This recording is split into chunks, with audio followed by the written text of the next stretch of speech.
Good evening, everybody. So my name is Daniel Lima, and I'm excited to welcome all of you to Rhode Island Hispanic Chamber of Commerce's 2021 Latino Contractor Summit. I've been a proud board member of the Hispanic Chamber of Commerce for 4 years now, and on behalf of the entire Rhode Island Hispanic Chamber of Commerce board and staff members, we could not be more excited to have all of you here tonight, so thank you. This is the third year that the Chamber has hosted the Latino Contractor Summit, and is one of the events I look forward to most every single year. My father immigrated to this country when he was 22 years old. He spoke no English, he had no college degree, but he did have a passion for hard work like so many of you in this room have. He would wake up at 4 a.m. every single day, and he worked as a stonemason for 40 years to provide the best experience for my brother, my sisters, and myself, to give us the foundation for success. As I look around the room and I see some familiar faces, I see some new ones too, I know that everyone here tonight is striving to do the same, to work hard, to make a better living, to provide for their families, and to give back to their communities. I cannot stress how important the work you all do is. The future of this state and the future of the country is changing.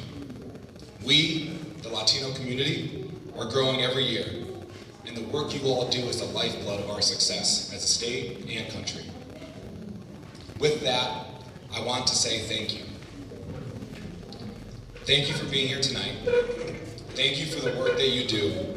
And thank you for helping make Rhode Island and the future of this state a better place. We have several amazing guests and speakers tonight, and I hope that you discover some of the information I hope you discover tonight some information that might support you and your business, and I hope that you find time to speak with other colleagues and learn from each other. As always, please connect with the Rhode Island Hispanic Chamber of Commerce and use us as a resource for your success. We are here to support you in any way that we possibly can. With that, I would like to introduce the chairman of the Rhode Island Hispanic Chamber of Commerce, Mr. Dorado. Thank you, everyone. I was a little nervous until the protest had started. Then I realized they're not going to be able to hear me anyway, so why do I have to? But on behalf of the board and all of our members, we want to thank you for being with us. Thank you for your support. Governor McKee, you have been a great friend of the chamber. Thank you for being with us. Treasurer Messina, also we look forward to hearing from you. We have many exciting news to tell us about the future. And my friend Mayor Alorsa, thank you for being here. Mayor Gradian, we're in Pawtucket. That's right. And Tomas Avila, thank you for being with us also.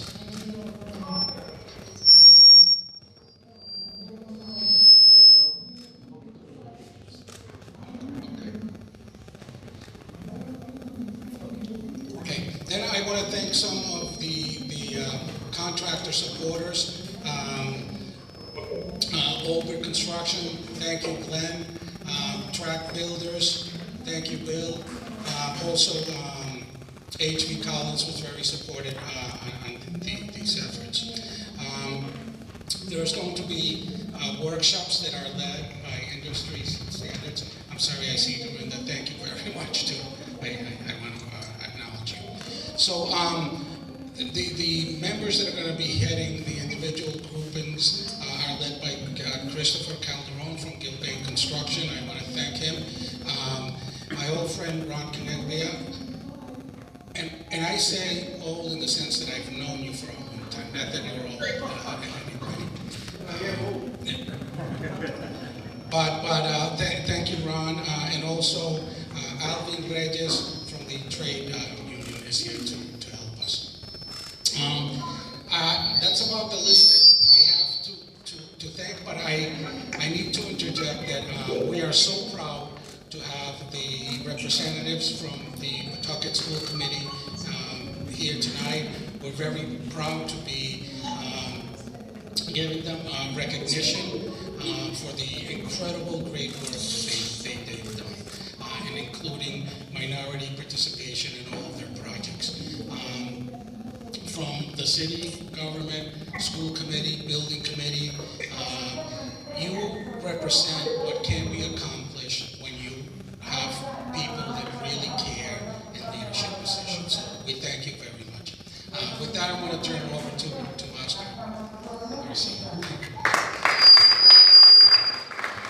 Thank you. Thank you. Good afternoon. Thank you for being here. Thank you, Governor, Treasurer, Mayor, Office, Assistant Director of the ODEO. Thank you very much for being here with us. I am Oscar Mejia, the President of the Rhode Island Hispanic Chamber of Commerce, and I want to say that the Hispanic Chamber has been working so hard in the last 5 years to create opportunities, to promote business and to create opportunities. And we are creating this opportunity just for you, for the Latino contractor. We firmly believe that the construction industry has a great and brilliant future with us, with the Latino Chamber, with the Latino contractors. So this event is for you, for the Latino contractor. We are creating opportunities with the support of the Governor McKee, of the Treasurer Magaziner, of the authority of the city, the Mayor Elorza Providence, Mayor from Pawtucket, but also working with different state agencies, the Office of Diversity, Equity, and Opportunities, the Secretary of State Office, Business Services, with Business Development Office of the City of Providence, and a lot of organizations, because we want to work together. And we want to work together to create opportunities for you. We are providing technical assistance. We are providing training. We are providing the connection that you, as a Latino contractors, need to grow your business. So this event is for you. This event will bring the opportunity to hear our official elected, to hear what are the plans of the government for the next year, to hear what the agencies can do for us. So please, take this opportunity to change information, to interchange your business card, to present your business, because we need to take advantage of these opportunities. We will continue working for you. We will continue providing all the help that you need. The phone number of the chamber is always open for all of you. We can reach us through the webpage. We use intense social media posts, so please stay connected, that we are here to help all of you. Okay, so thank you for being here, and please, I want to recognize Mr. Stefan Pryor, the Secretary of Commerce, if you please, sitting in the panel. But I also want to recognize the Councilwoman Lamis Varga from Cranton. Thank you for being here. Representative Karen Alzate, the Pawtucket, and of course the authorities of the school committee, Mr. Vice Chairman Roberto Moreno, Joan Bonolo, the school committee, and Jay Charbonneau for the school committee. We have a surprise for them today because it's about to recognize what the organizations and state agencies are doing for our Latino business community. Remember, we are the future. We are here not asking, not stealing. We are here working hard to contribute with the community, with the city, with the state, and with the country. So thank you for being here. And now I want to give the opportunity to Mr. Governor Dan McKee. Thank you.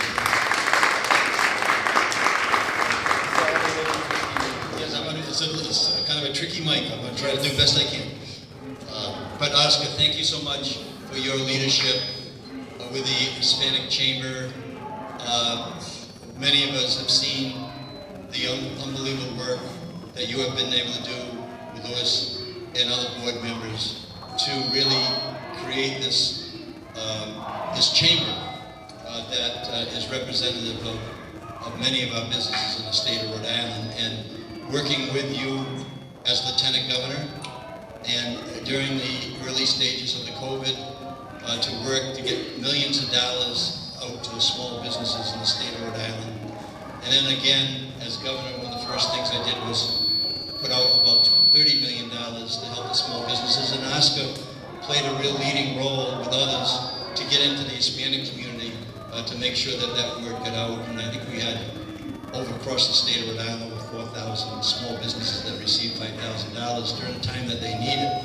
And I think that's really important.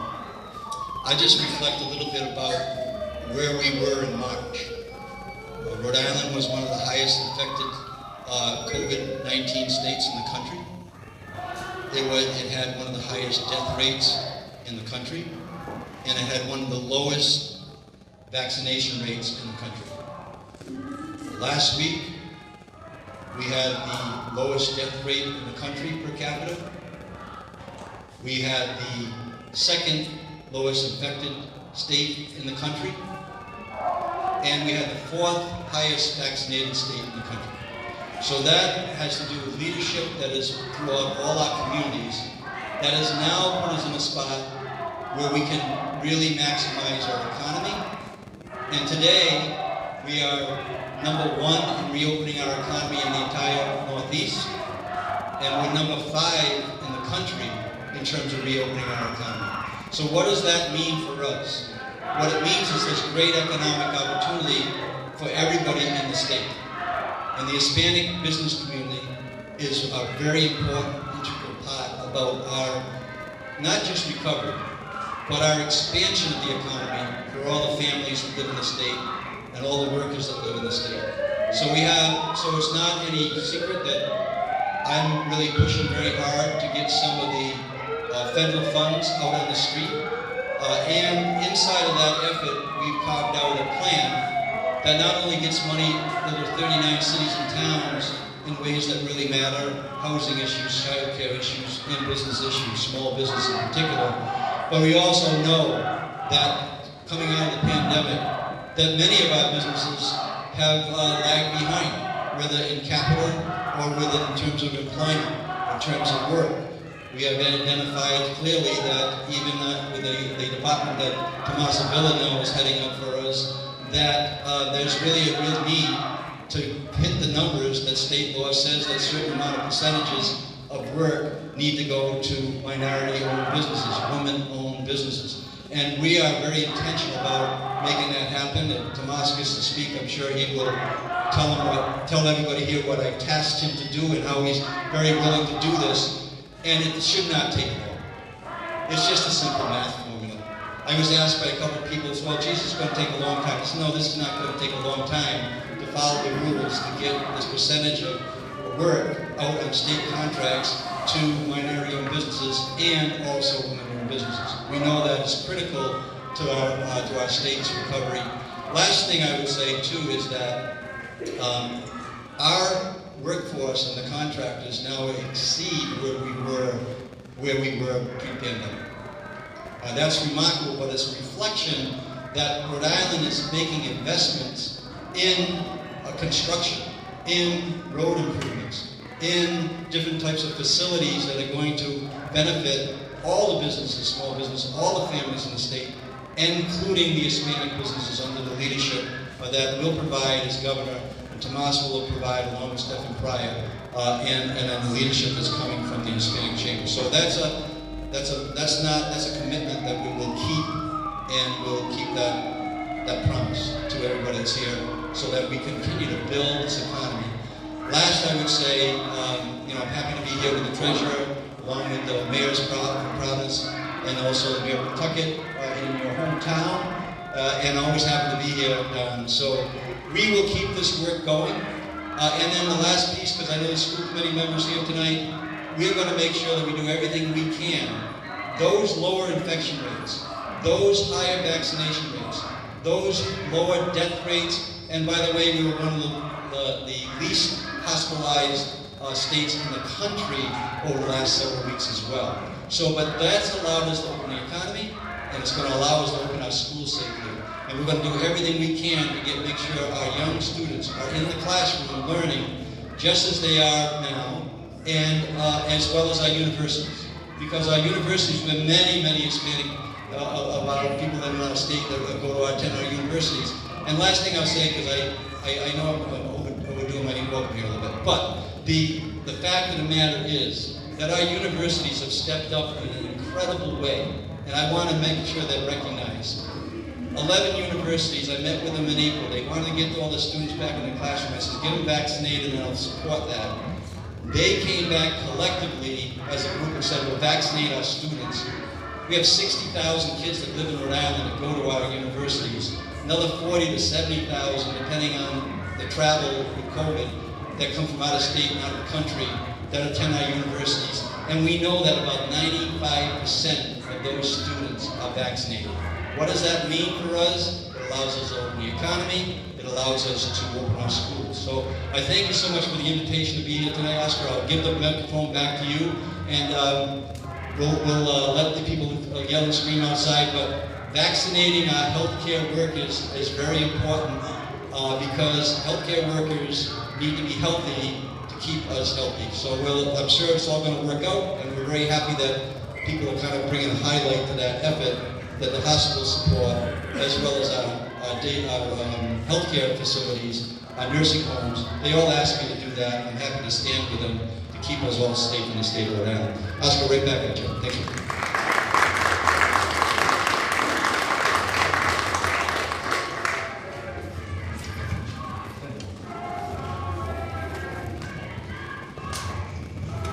Thank you, Governor.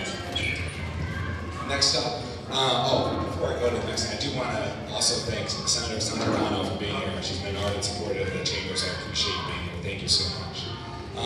Next, I would like to call up Secretary of Commerce, Mr. Stephen Pryor.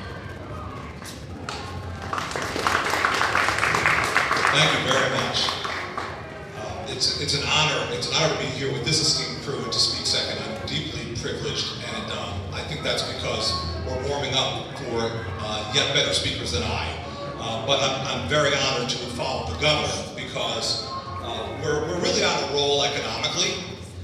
There are plenty of people who are still left out, and plenty of businesses that are still left out. But Governor McKee emphasized it. I want to underscore it even more. Rhode Island is the 5th strongest state in the country in terms of our economic recovery, according to Moody's right now. And we are #1 in the entire Northeast. We are leading our region in coming out of the COVID downturn. Now again, there are too many small businesses and too many individuals that are still struggling, and we often need to offer more help. But I just want to note for you, New York on the Moody's scale is number 49 or 50, and Massachusetts is number 46. They're in the 40s, and we're at the top in the country for our economic recovery. That's because we have implemented sound public health measures throughout the crisis. That's because we have gotten relief checks out under our past 2 governors. And Governor McKee came in and said, get $5,000 checks out to all businesses that need it in a jiffy, and we did. That's because Oscar Mejias, as the head of the Hispanic Chamber, was a partner at every turn, and you know it to be true. His door was open, and yet he knocked on doors. Thousands of businesses, millions of dollars of grants and loans, and equipment, PPE, went out to especially Latino businesses because of Oscar's and his team's effort, and that is not an exaggeration, that is the truth. Can I ask you to applaud the Hispanic Chamber and their COVID efforts? It has been astounding at this point. And it's the reason why, because we've left fewer businesses and people behind, that our resurgence is so strong. But it is not enough. We have to do more. We have loan programs in place that are getting the job done. Doris Blanchard is here. Please raise her hand, Doris. Doris is an amazing liaison. She heads up all of our small business programs. She's the director at Commerce. Doris has pioneered a small business loan program. It's the first the state has had in memory, so probably has ever had, funded by state finances, where more than half of our recipients are minority businesses or women-owned businesses. And we're in the tens of millions of dollars going out the door now. And now when you see that under the governor and with the partnership of this General Assembly and with leaders like Mayor Palacina in Johnston, when we do a deal to build the largest building that Rhode Island has ever seen, the Amazon complex that's going to get built in Johnston, 3.8 million square feet, we asked the company as one of its community contributions to fund our small business loan program. So Latino businesses, black businesses, women-owned businesses, and small businesses across Rhode Island can benefit. So this is the kind of ecosystem we have to create to maintain and even enhance the momentum so that New York and Massachusetts, we hope they do well, we do not wish them poorly, but if they're going to stay in the 40s, we want to keep rising on that list and maintain a top position.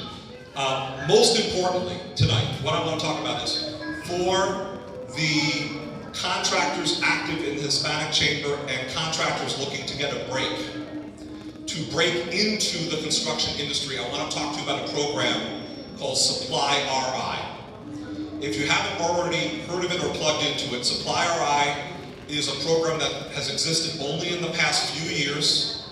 It is really unique in the country where major anchor contractors and employers, universities, medical centers, hospitals, and big private sector companies sign up, and they sign up with Doris Blanchard.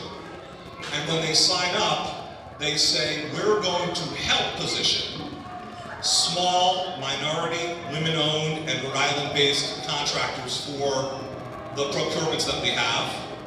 And in the construction line of work, in the construction business, you should know that is Gilbane in? Yes. Is Shawmut in?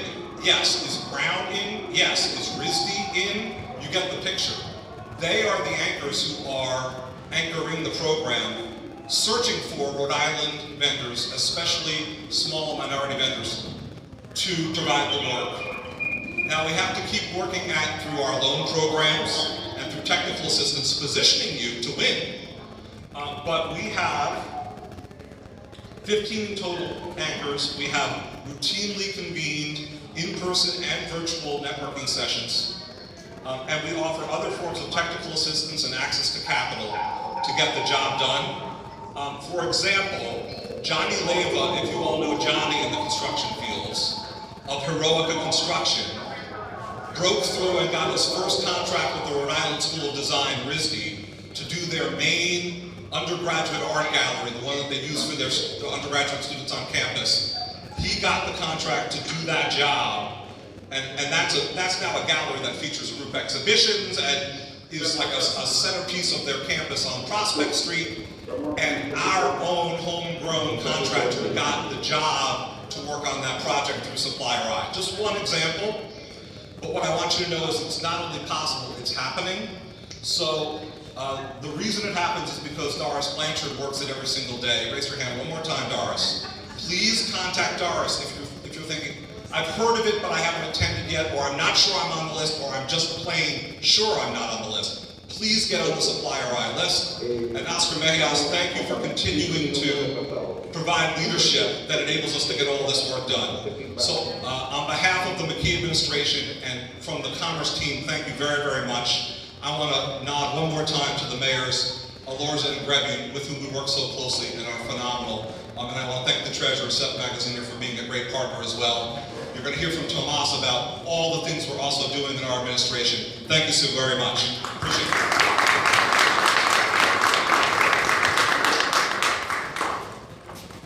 Thank you. And next up, we are actually going to call up the General Treasurer, Mr. Seth Magaziner.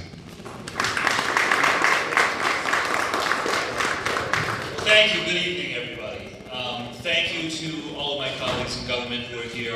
A big thank you to Oscar and everyone from the Hispanic Chamber for your incredible efforts over the last decade, but especially over the last year and a half, providing Rhode Island small businesses with much needed relief and counseling and support through the pandemic. And thank you to all of you for what you are doing to build Rhode Island's economy, to put people to work, and to improve our education and our quality of life.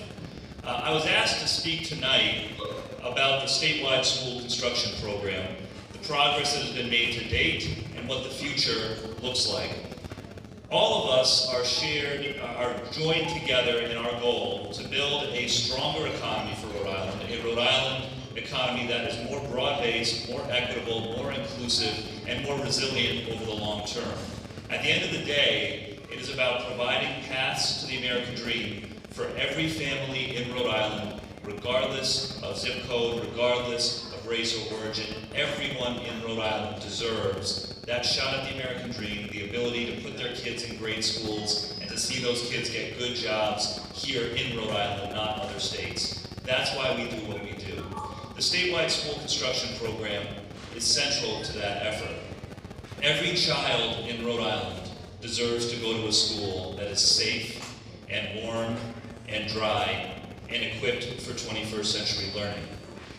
Every child deserves that, and every teacher, and I'm a former public school teacher myself, will tell you that the condition of a school building has a direct impact on the ability of teachers to teach and students to learn. So, a few years back, when I was asked to co-chair the statewide school construction task force, we had a big job ahead of us because the state had school buildings crumbling from north to south and east to west. And not only was it posing health and safety risks, fire code violations, schools that weren't ADA compliant, schools with hazardous materials in the buildings, but the condition of those buildings was also having a direct impact on the ability of students to learn and teachers to teach. In East Providence, the largest high school, public high school in Rhode Island by enrollment, 1,600 students, there was one science lab for 1,600 students to share. Now, how are we going to attract high-tech companies to move to Rhode Island and expand in Rhode Island in the numbers that we want when you have kids graduating high school without ever seeing the inside of a science lab? Career and technical education is another great example. There are a lot of great careers available, and I don't need to tell you this, there are a lot of great careers available that don't require going to a four-year college and taking on that debt, but it requires good CTE programs at the high school level. And all over Rhode Island, there were lotteries and wait lists, students who wanted CTE programs, who wanted career and technical education, but couldn't get into the programs just because the facilities weren't large enough to accommodate the demand. And so when we talk about repairing school buildings, it's important not just because kids need to be safe, but because we need to set students up to be successful and to thrive in a 21st century economy. And so working with many of you in this room, back in 2018, we put out a plan, the voters approved it overwhelmingly, to make a once-in-a-generation investment repairing school buildings all across the state of Rhode Island. And I'm pleased to report that just 3 years in, that program has already shown tremendous results. In just 3 years, we have allocated $1.4 billion to repair or completely replace 176 school buildings. That's a majority of the public school buildings in Rhode Island. And the program is still open and still receiving applications from school districts. So that number, that 176 number, is going to go up. But among just those 176 schools, those schools will serve nearly 100,000 students every year and will create more than 20,000 upfront jobs in the construction process. So far, the two communities that have received the most state funding by far to transform school buildings are Providence and Pawtucket, and I want to thank the mayors and the council members of the school. If anybody wants to see what a school of the future looks like, go up the road here in Pawtucket and check out the Potter Burns Elementary School. I'm told that they have a great architect. But that really is just the beginning, because over the next several years, all across Rhode Island, school buildings are going to be transformed, not only making them safer and more modern, but making them well equipped to teach students the lessons of the 21st century and train Rhode Island students for 21st century careers. Now that's the good news, but there's still work to be done. And one of the most important issues that we have to tackle not just for school construction, but for all state construction projects, is making sure that all Rhode Islanders stand to benefit, and that who does the work is a question that is front and center. Because we're not doing this just to have nice things. We are doing this to put Rhode Islanders to work, and that means we need to increase the involvement of Rhode Island-based firms, Rhode Island-based contractors, and we need to live up to and go beyond the commitments that the state has made in employing women and minority-owned contractors. And I want to talk about that for just a minute. The rate of ME and WBE utilization in school projects has been better than for state projects over the last 3 years, but still not good enough. And one of the changes that I am going to be pushing for is this goal that the state has of 10% utilization for MEs and WBEs. It's shameful that we haven't always met that goal, but also that is a ridiculously low goal. 10%. Not 10% for WBEs and 10% for MEs, but 10% for both combined. And when you actually dig down into the data, the amount of work, both for state projects and beyond, that has actually gone to local Rhode Island-based minority-owned enterprises is low single digits. So, working with our legislative partners, we need to increase those goals. We should have separate goals for WBEs and MBEs, and there should be an enforcement mechanism, particularly with school projects. One of the things that we will be pushing for in the coming legislative session is increased funding to make sure that districts are incentivized to meet those goals. And again, we're starting from a very low base here, so we've got a lot of room to grow. Looking forward, the intention was always to do a second school construction bond, a second statewide school construction bond on the upcoming ballot. My hope and my expectation is that we will do that, and it will be an opportunity for us to not just continue the good work that is already being done, but to have a conversation about how we can take it to the next level. What are the priorities that should be included in school construction 2.0? I think we know some of them: MBE utilization, more of a focus on career and technical education spaces, more of a focus on early childhood education, which is hugely important, and lack of facilities is a barrier that we need to break through there. So I look forward to working with each of you in the coming months and beyond to take the progress that has been made on school construction in Rhode Island over the last few years and bring it to the next level. And do it not just for health and safety, not just for upfront construction jobs, though we like those a lot, but so that we can have an economic future in Rhode Island where every student graduates prepared to compete and to thrive in the 21st century economy. Together we can do this. We are capable of doing big things in Rhode Island. We're off to a great start in school construction, but there's much more work to do. And I'll close by saying this. We are here in Pawtucket, the birthplace of the Industrial Revolution, where Rhode Island became a hub for economic innovation. Don't let anyone tell you that we cannot be a leader again. Don't let anyone tell you that we cannot do big things, bold things, great things in Rhode Island. We can. And we can do it in a way that is broad-based and inclusive and gives everybody a shot to share in the spoils. That's what we need to come together and do. We have tremendous potential in Rhode Island. We have the culture, the location, the work ethic. We have tremendous human capital. We have tremendous anchor institutions.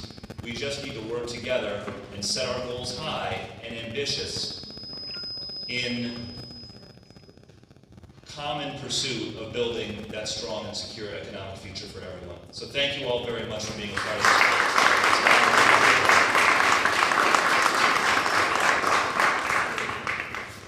Thank you. Next, going off that, we actually want to introduce the host, the town is hosting us here tonight, Pawtucket Mayor, Mr. Donald Raby. Thank you. Good evening, everybody. Thank you for being here. As you can tell, we do everything here very loud, proud, and with enthusiasm here in Pawtucket. So thank you for being here. And as we talk about our enthusiasm, I want to recognize some of the elected officials here. You have Senator Sandra Cano, I saw Representative Zante, I saw Council Clovis Gregor, School Committee Member Jay Charbonneau, Joanne Benolo, and Roberto Marino. Before I do, did I miss any of the Pawtucket elected officials? If not, the members of the Council, the School Committee, the City are excited that you're hosting the event here again, Oscar, thank you. But we are excited to be partners as we move forward and we talk about these things. So I want to congratulate my good friend Louis Dorado, my good friend Oscar Mejias, and the Hispanic Chamber of Commerce for this event. I want to thank, you've heard everybody. I'm going to do the political thing. I want to recognize the governor, the treasurer. I invited Mayor Alonzo over and told him that we're going to have a beer after this, so, and he's got permission from the wife, and the Secretary of Commerce, and our good friend Thomas. We're here because it's about you, it's about promoting what is happening in our community and how we band together and do those things. So as a host community, I'm glad you're here. I'm going to keep this short and I'm going to turn it back over. So thank you for all that you do.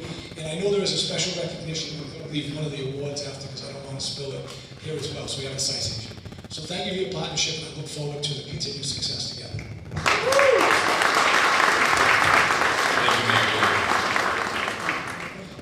Next, without further ado, the Mayor of Providence, Mr. Jorge Lorza. Buenas tardes. Good evening, everybody.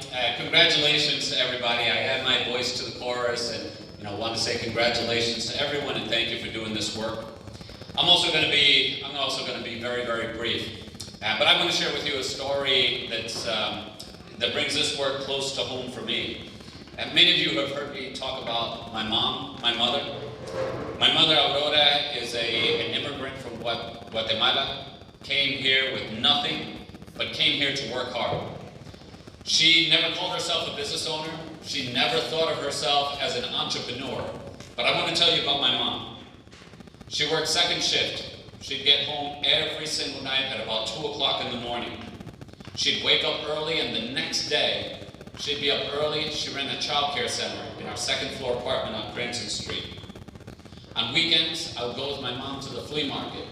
We'd buy curtains and then drive around the neighborhood selling them. On Sundays, by my mother's side, we'd go around the neighborhood. We would pick up empty bottles and empty cans to take them to the recycling for the deposit money. Now, my mom never thought of herself as an entrepreneur, but my mom had it in her blood. Now, those were different times. There wasn't a Hispanic chamber that could have said, you have potential. You are a business owner.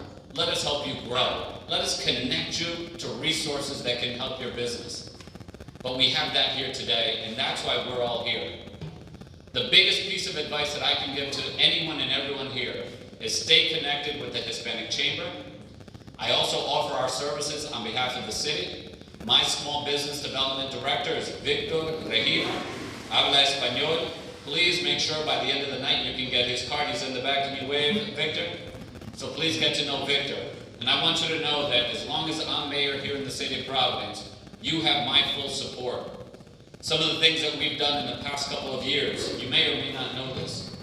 We haven't had a single year where we have increased tax rates for our residents or businesses. That's the first time that it has happened since World War II. We've also eliminated the tangible taxes, the inventory tax, for 40% of businesses in the city of Providence. Every single one of them small businesses. And I'm very proud to say, a lot of folks talk about what we're going to do, what we can do, etc., and that's important. But I'm going to tell you what we have done. In 2020, in the city of Providence, I think it's the first time in history we not only met, but we exceeded our WMBE goal. So we're working in partnership with all of our great organizations, and I'm excited about the work that's ahead. So thank you for being here. I wish you all the success. Stay in touch and let us know how we can help.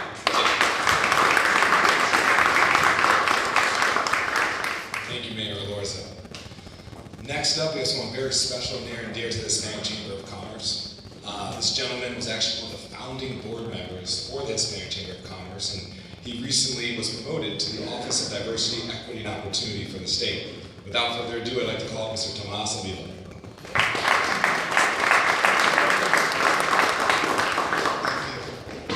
Thank you and welcome everyone. And I want to start by introducing my teammate, Elvis Riz, who's on that table. If you want to get certified, oh, and my teammates, Dorado, they have Dorado and Jim. If you are not certified by CMB, WB, visit Dorado, Jim, and Elvis. They are the ones who do it for the state, and it's the only certification that the state does that allows you to do business with the state of Rhode Island. So take advantage of it. And as I say, my name is Tomas Avila, and I have a couple of stories to tell, to share with you. And I start from the latest to the oldest. The treasurer mentioned enforcement that is needed, and it's true. But let me share what the governor told me when he appointed me to this position. Tomas, it's all about enforcement.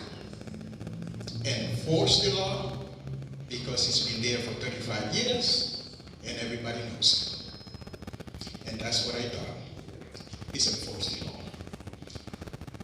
When I walked in today, I was pleasantly surprised. Somebody said to me, "Congratulations." And I said, "Why?" Because a general contractor told me that you are enforcing the law. And he knows because he just went through it and things have changed.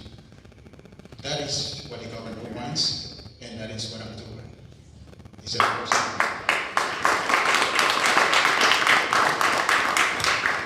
I'll give you another example. When I got appointed, the next day I was surprised by the governor in my office.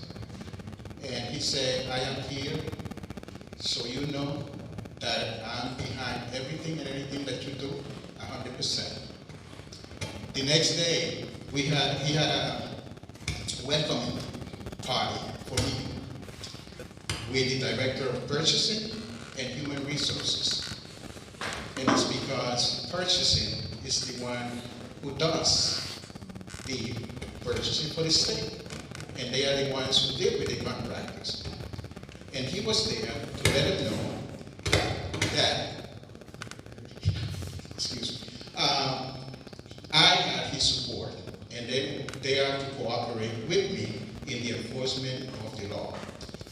So I share those things with you because one of the things that I have always admired and respected about our governor is his intentionality.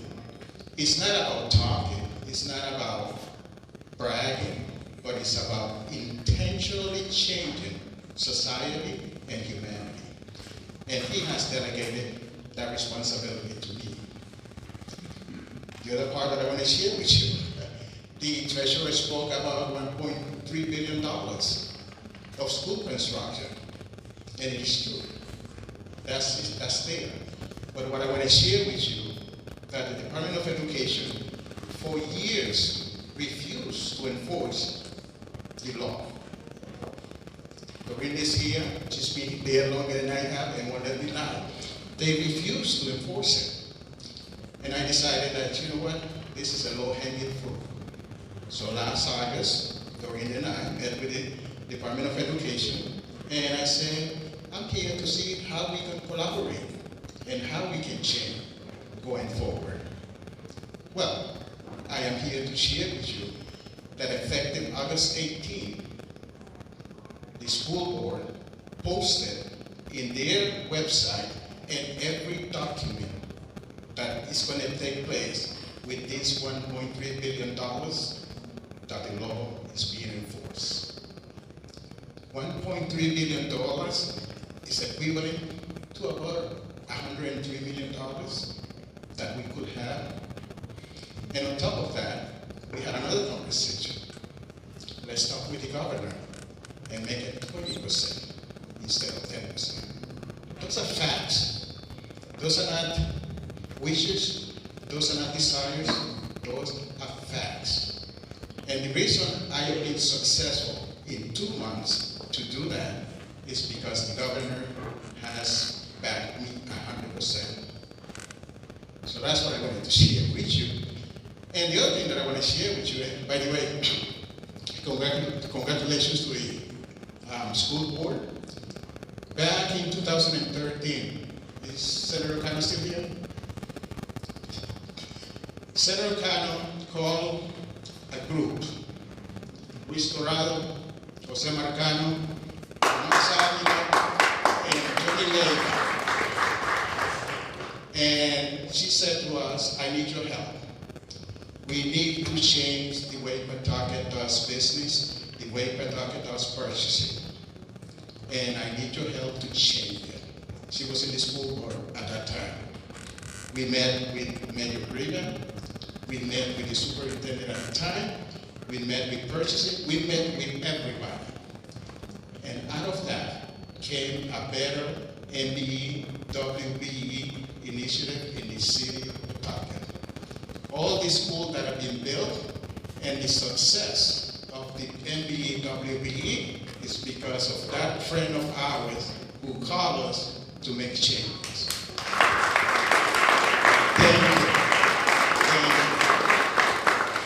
So I'm sharing all of this with you because intentionality and the desire to change, just like the senator did, it is possible as long as we have willing mayors, willing governors to do change and to include those who have not been included in the past. So with that, congratulations to the Chamber of Commerce. Thank you for the invitation and the opportunity, and good night. Thank you so much. Thank you.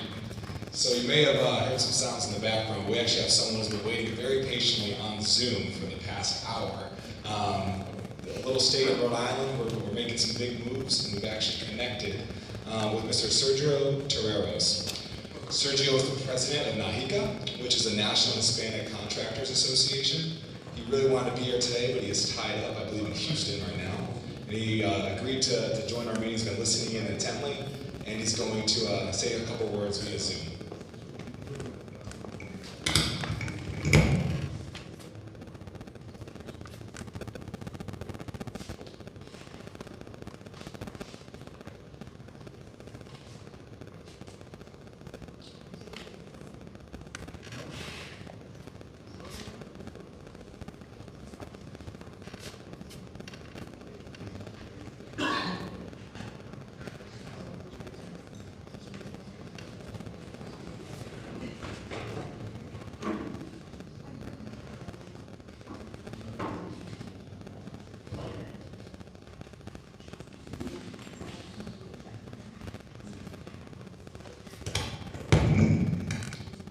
Yo sé 30 seconds and then delay the transmission from Houston.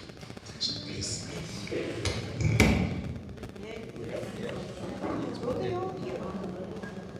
No.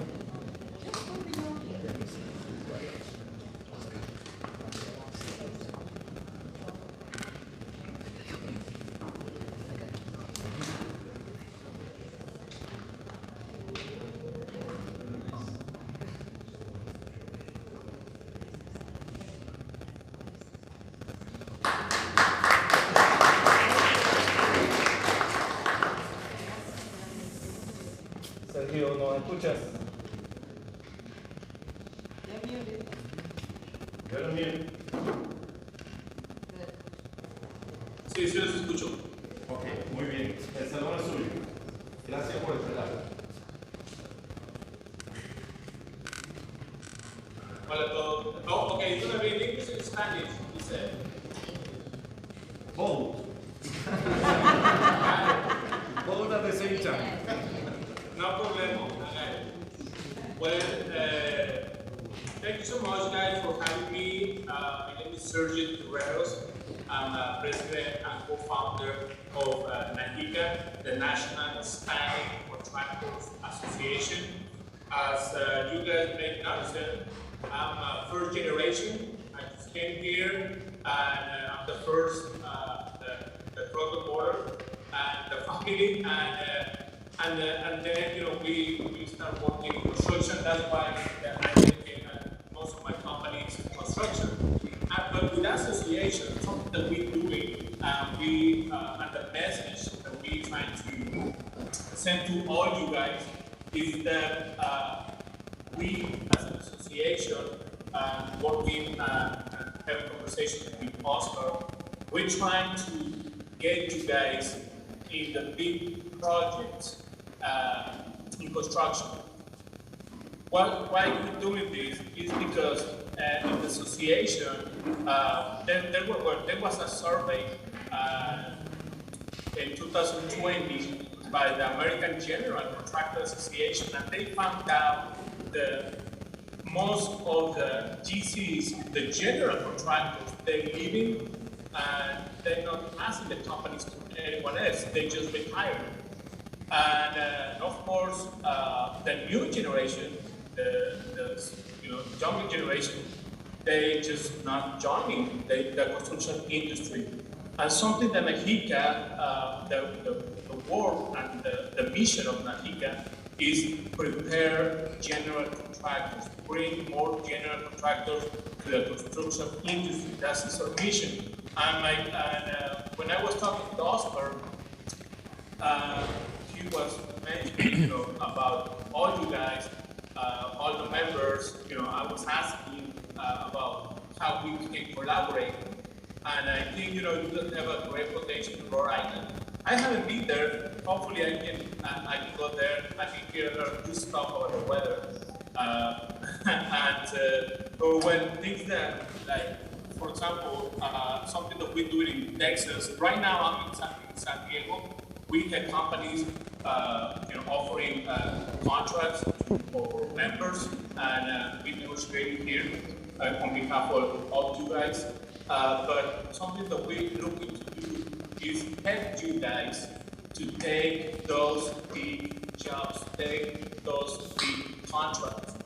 We have guys that are small companies that they just don't want to join the commercial construction industry or big projects because they hear someone that didn't get paid, or they don't have the money or the language.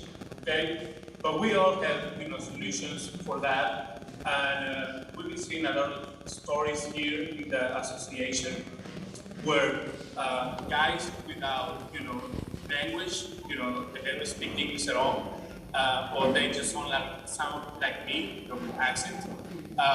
People that don't even know how a computer will work is making it. And it's because when you guys as Hispanic, when you guys get together as an association or chamber of commerce, that we get stronger. That the information, the data is out there, and if we can collaborate and we can provide information for you guys that have construction companies. So anyone to start. Do you have construction companies and any contractors there in the audience? Yes? Perfect. Yes. So if you guys work in residential and you guys, let's say, facing the problem, of not having money to fund the commercial big projects, we have the solution. We're going to be collaborating with the Chamber of Commerce of Rhode Island, Hispanic Chamber of Commerce of Rhode Island, to bring this mentorship, to bring this information to you guys. The information that is out there, hopefully we can meet next time in person. But this is what we're doing, and to be honest, we encourage you guys to take those big projects. That industry needs us. That industry needs Hispanic contractors, because of this survey, it shows that there's going to be a huge gap. In the next 10 years, there's not going to be enough construction companies if the Hispanic is not taking it. So the industry needs us. We have the manpower. Believe me, if you all have a cell phone, you guys are general contractors. Porque el tío es plomero, the cousin is framero, la vecina, knows about roofing. So we are general contractors, but we need to know how to beat those big projects. So this is what we do. This is what we do in AHICA. We prepare, develop, and find contracts for members, and of course, collaboration with Hispanic Chamber of Commerce of Rhode Island. We want to try to help you guys as well. So, eso fue mi inglés, ya se me acabó. Ahí quedó. Pero a todas las personas que hablan español y que trabajan con profesor, nosotros les podemos ayudar. Les reitero que ustedes pueden conseguir buenos contratos. Yo como primera generación y con las primeras generaciones que trabajamos aquí en la asociación, tratamos de darles todo, de cómo negociar un contrato, cómo leer los planos, cómo dar los estimados, cómo trabajar o pedir un construction meeting y todo lo que se necesita con las reglas, ¿no? Entonces eso es lo que nosotros hacemos. Soy de Monterrey, Nuevo León, no sé si se notó, y pues saludos a todos. Pues estamos aquí para ayudarles y ojalá y podamos vernos y ayudarles en todas sus compañías. ¿Alguna pregunta?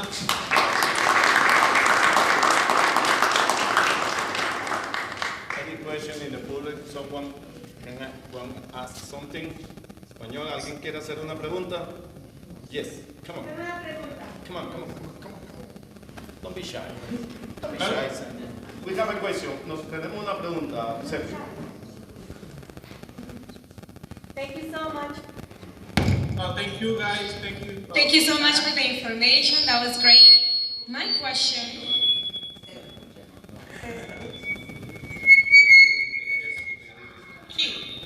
Sorry about that. My question is in regards to what you said, how in the Latino community we do have a lot of soft skills and a lot of skills that people have developed since they come from different countries. ¿Me escuchas? So people have developed a lot of different skills, and like you say, one could be a plumber, the other one could be a landscaper, the other one could do the roof, right? And we know each other, and we just stay to what we do individually, right? So can you give us an advice of where you start so that all of these amazing people that have the skills and they're entrepreneurs can get together and maybe form a union to make sure that those general contracts really go to the group of people and they could have like maybe a more buying power, right? Or people see them as they're a power coalition or collaboration or cooperative. I'm not sure. I'm asking, based on your expertise, what would be the course that these people could take so that they could get access to projects that most likely they'll get together and instead of being alone? Yes. Well, one thing that I can tell you is that all the people in the room, they're already doing the first step. That means, get together, network with other people. I've been building my companies and the association not by myself. It's a group of people. This is a movement, okay? You can go fast, by yourself, but if you want to go the wrong way, you have to take people with you, okay? That's one thing. And the other thing is, yes, we all know about the Hispanic power, the Hispanic, but we all been talking about it. It's time to make things happen. If you can get together, if you find the right people, and you can, you want to accomplish more, but now it's time to do the things, and that's something that we're doing, and it has worked for me. It's like wake up in the morning, start making those calls. Don't be afraid of making questions, knowing people, mentors, find mentors, people that already have, the path, the path. Other thing that I can tell you is like, even if we are, there's a lot of companies that I met and they say, yeah, I'm a contractor. But what happened is that they are not really attractive. They're the labor. Just because you have a truck with tools doesn't make you attractive. You are labor. So what we need to do is get serious in business, get serious in construction business, okay? Doing the work, putting a plywood or putting a painting on wall, that is okay, but what we want you guys to do and to start looking for is how construction business work in Miami, right? And for you guys, you have other, different professions. One networking is really good. It's basically one of the keys. People, want to help you guys. People, for example, we meeting here in San Diego, other companies, and I can assume you guys have companies there that are supporting the Chamber of Commerce, ask questions, learn. We always want to do it, but we don't take too much time, to learn what's behind. So that would be my answer. Get together, network with people, and trying to connect with more people. And about big projects, it's just because we don't have that information where to go. See, and we are one of the sources, right, to commercial or big projects. But probably in collaboration with you guys, we can bring some project or help to develop big projects. Because what happens is, even if I give you a name, they say, hey, Mr. So-and-so needs to build a multi-family, right? Or needs this kind of project. What happens is that we don't know how to build projects or how to communicate with them, and we need to get to them, read and find mentors. One of my mentors, the first thing that told me, ask for help. People that is more successful than us, most of the time they want to give you, 10, 15 minutes of the time to teach you something. So that would be my answer. Any other question? I talk a lot. I don't know if it was the people talking for. Gracias, Sergio. Apreciamos mucho tu participación y por supuesto que vamos a trabajar juntos para traer educación y para traer mejores maneras de trabajar a nuestros contratistas locales. Gracias y después conversamos. Claro que sí, Oscar. Thanks so much. Nos vemos, muchachos. Pueden ser.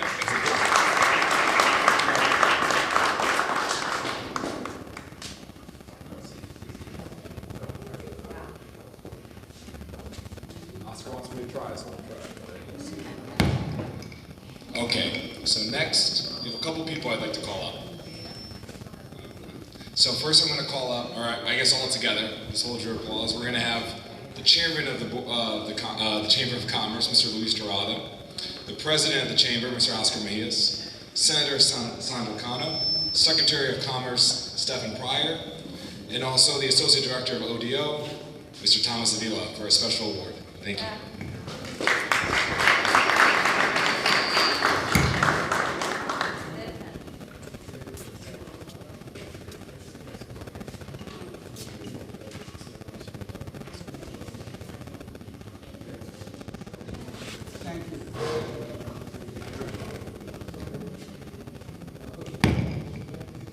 I think I jumped the gate when I spoke earlier, but I was so anxious to be able to convey to you our great appreciation and pride that we have with the Pawtucket School Committee.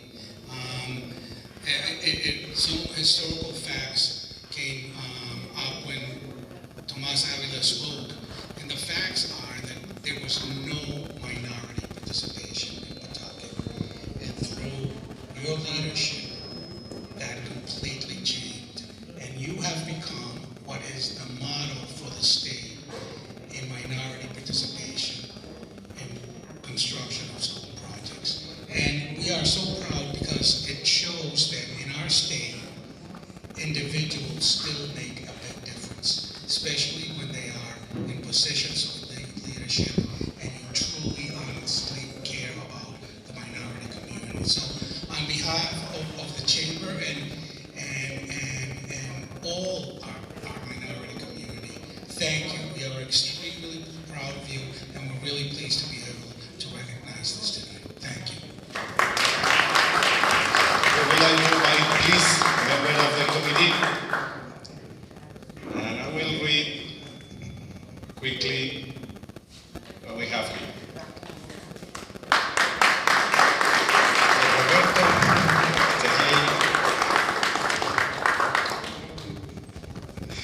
The Rhode Island Hispanic Chamber of Commerce in the Latino Contractor Summit Award presented to the City of Pawtucket School Committee in recognition for going above and beyond for the inclusion of minority businesses and women-owned enterprise with the school construction projects. On behalf of the Latino contractors present here and in the state, thank you for your effort, and we will promote you because you should be a model around the state. Thank you very much.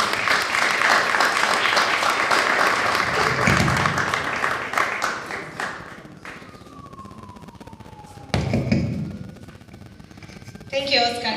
And on behalf of the Rhode Island State Senate, I have a citation for Pawtucket School Committee. And I'd like to say that this gives me a lot of pride because representing the city of Pawtucket and caring a lot about minority business enterprise, women in enterprise since I started in the school committee and seeing the real leadership of these people here, which have advanced, listened, and done the things the right way to include minority participation, gives me a sense of pride.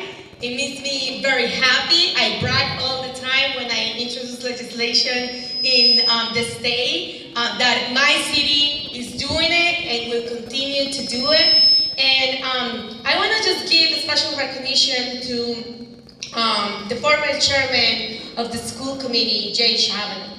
The reason why I'm giving him the special shout out is because it takes people like him that doesn't necessarily are from the Latino community or is from a diverse background to really believe in a vision, to really embrace policy, to move it forward and to take the leadership and say, we're gonna do the right thing and we're gonna do it far better than any other places, and we're gonna make sure we not only comply, but we wanna make sure we enforce it. We're gonna be on top of it. And that is the reason why I'm giving him a shout out, because God knows how many times I called that man, and he takes every single call, every single report we have gotten to review together, and he has done the work.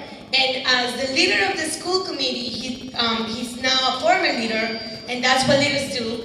Like, he really stepped up the game and he said, we're gonna do this and we're gonna do the right thing, and he has done it. He has set the example, and now our vice chair of the school committee, Roberto Moreno, which is a Latino of our own, but also the chairperson of the facilities committee, have taken that basis that have been strong and have led with passion, intentionality. We've been talking about intentionality all night, and so we are very, very proud.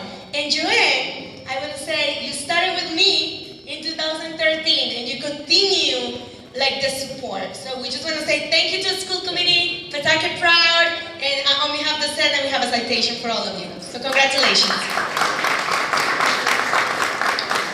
I also know that the mayor is still here, and he's as proud as I am. And on behalf of the mayor, Gremian, we also have a citation from the city for the Pawtucket School Committee. Congratulations.